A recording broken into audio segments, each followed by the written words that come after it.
procédure Campus France 2025-2026 qui débute déjà le 1er octobre 2025, dans quelques jours, dans la plupart des pays, que ce soit au Togo, au Cameroun, au Bénin, au Niger, au Mali, en Côte d'Ivoire et tout. La procédure démarre officiellement début octobre dans la plupart des pays.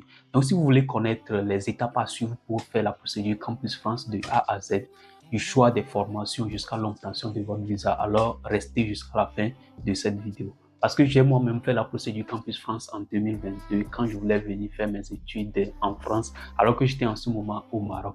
J'ai eu plusieurs admissions, dont une admission en Master 1 informatique à Sorbonne Paris Nord, une admission en Master 1 informatique à l'Université Claude Bernard Lyon 1, une admission en Master 2 à l'Université Toulouse 3 Paul Sabatier, une admission en Master 1 en Data Science à l'Université Paris Cité. En plus de la procédure Paris-Saclay, qui a une autre procédure que j'avais aussi faite en 2023, j'ai aussi obtenu là une admission en Master 1 Data Science qui est une... Bonjour et bienvenue sur ma chaîne YouTube. Si c'est la première fois que vous regardez ma vidéo, mon nom c'est Stéphanie. Sur cette chaîne YouTube, on parle de bourse d'études en France, en Suisse, au Luxembourg, aux États-Unis, au Canada et dans d'autres pays d'Europe ou d'Amérique. On parle aussi de la procédure Campus France, la procédure d'études au Canada, aux États-Unis. Alors, dans la vidéo d'aujourd'hui, nous allons parler de la procédure Campus France de A à Z pour la rentrée de septembre 2026. L'étape numéro 1, c'est de vous poser la question de pourquoi la France? Pourquoi je veux venir continuer mes études en France?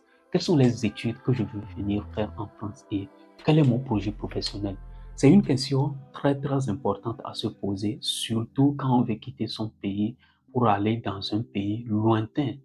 Oui, c'est important parce qu'il y a beaucoup d'étudiants qui viennent en France et qui ne continuent plus leurs études.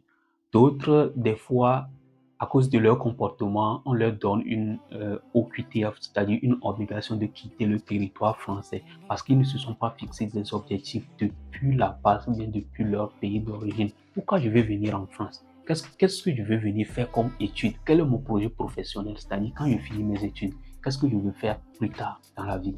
C'est ça une question très importante à se poser avant de quitter son pays ou bien avant même de se lancer dans la procédure Campus France.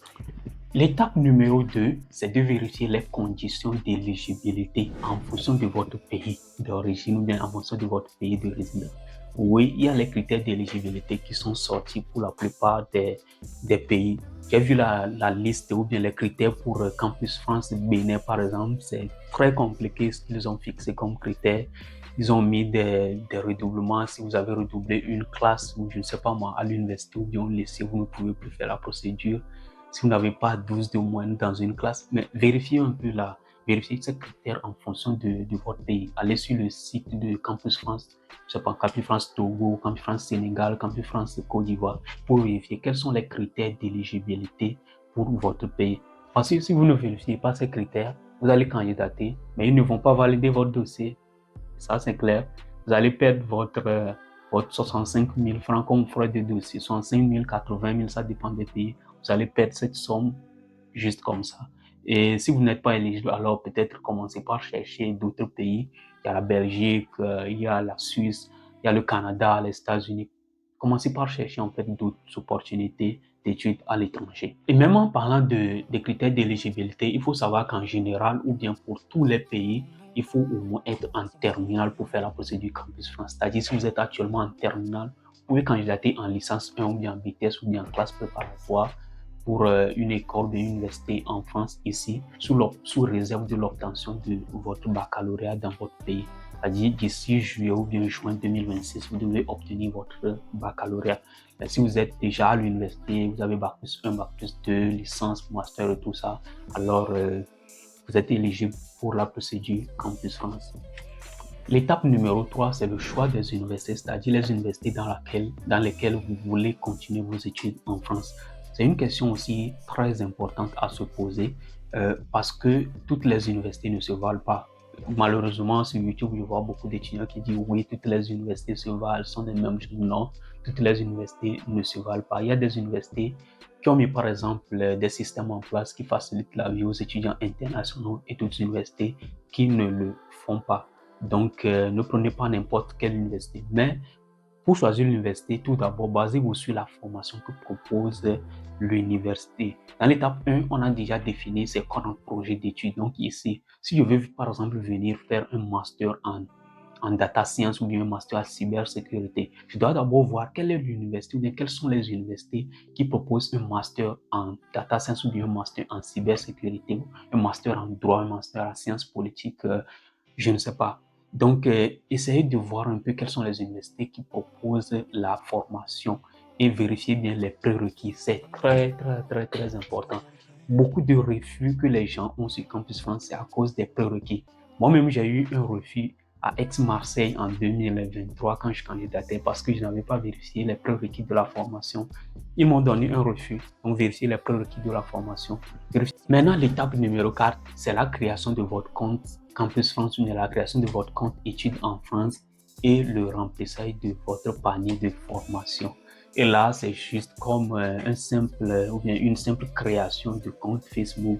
Vous allez juste mettre votre adresse mail avec un mot de passe. Vous rentrez sur la plateforme et vous allez choisir des formations. D'abord, il y a une partie information personnelle, votre nom, votre prénom, votre date de naissance et votre parcours académique en fait. Là, vous aurez besoin de vos relevés de notes.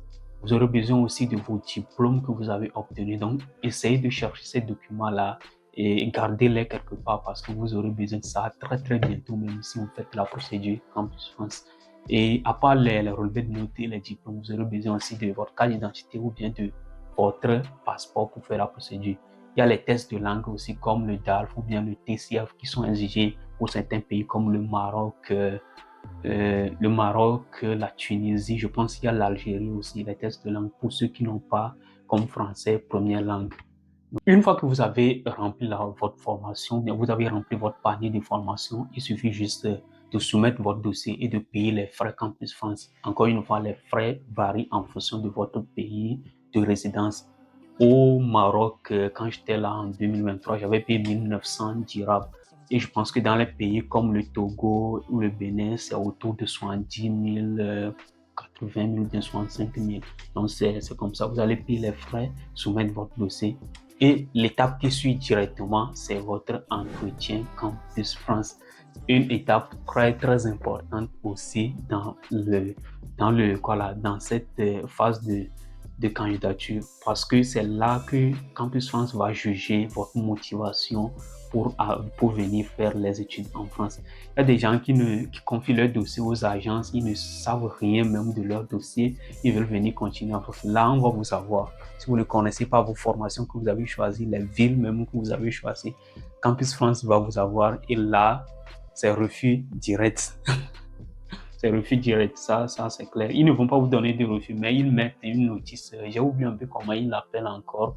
Ils mettent en fait une note dans votre dossier, ce qui signale aux universités que vous n'êtes pas très sérieux avec la procédure. Donc, la plupart des réponses que vous aurez, ce seront des refus. Vous pouvez même avoir un refus de visa après.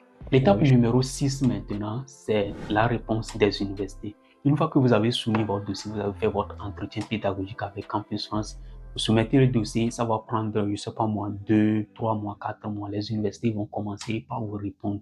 Chaque université répond à votre demande d'admission au sein de leur faculté ou département en fait. Donc c'est un peu ça. Pour le niveau licence, les réponses commencent par tomber. Il y a des gens qui ont même des réponses souvent en décembre, janvier, février. Mais pour les niveaux master, par exemple, les réponses commencent par tomber généralement autour de mars, avril, mai, juin même des fois. Ça dépend de l'université, du département ou bien de la faculté. L'étape numéro 7, en fait, c'est le choix définitif. Une fois que vous avez obtenu vos réponses différentes, peut-être vous avez obtenu 2 admissions, 3 admissions, vous allez maintenant choisir une seule université dans laquelle vous voulez continuer vos études en France. Et c'est dans cette université que vous allez vous inscrire une fois arrivé ici en France. Inscription pédagogique et administrative vont se faire dans cette université.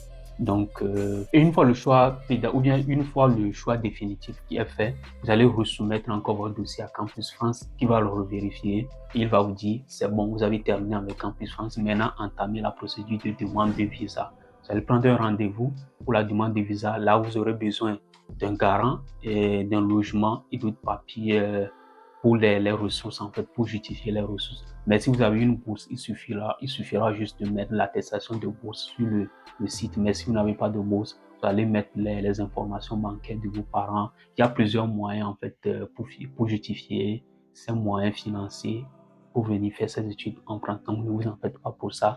Et en dernière position, l'étape numéro 9, c'est votre voyage pour la France. Maintenant, une fois que votre visa est obtenu, vous allez maintenant payer votre billet d'avion et c'est fini. Vous voyagez pour la France pour votre rentrée en 2026, en septembre 2026. Vous allez commencer une nouvelle vie. C'est pas facile, c'est parfois un peu compliqué l'adaptation, mais ce n'est pas aussi compliqué que ça.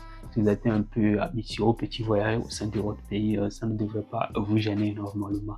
Donc, voilà un peu la procédure Campus France, les étapes à suivre de A jusqu'à Z pour candidater jusqu'à l'obtention de votre visa. Donc, si vous avez aimé la vidéo, likez et partagez la vidéo avec un ami aussi qui veut faire la procédure Campus France, parce que dans les prochaines vidéos, je vais partager avec vous des exemples de CV, même de lettres de motivation. Je compte même créer un groupe WhatsApp pour les étudiants qui veulent faire Campus France. Donc, si vous vous abonnez et qu'il y a beaucoup de personnes qui sont intéressées, je vous enverrai le lien du groupe WhatsApp dans lequel vous allez discuter entre vous. Moi-même, je serai dans le groupe pour vous donner des conseils sur comment faire la procédure de A jusqu'à Z. Donc, partagez la vidéo avec un ami et likez si vous avez aimé cette vidéo. Et d'ici là, prenez soin de vous et à la prochaine.